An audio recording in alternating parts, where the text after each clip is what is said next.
आज आपको दिखाते हैं कि सूर्य ग्रहण लगा हुआ है और सूरज शक्ल कैसे होगी है चांदनमा। ये देखें, मैं अभी इसको डार्क करके देखता हूँ। लाइव है, वीडियो है और इसकी रोशनी कम करता हूँ, आपको देखने में आसानी होगी।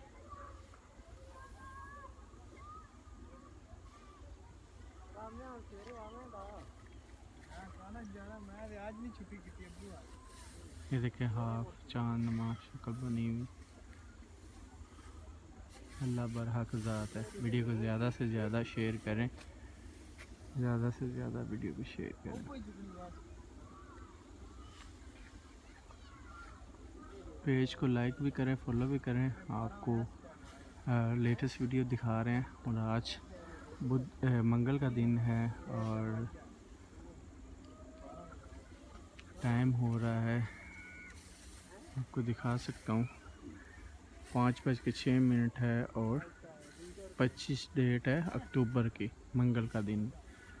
और ये चांद ग्रहण, सूर्य ग्रहण सॉरी लगा हुआ है।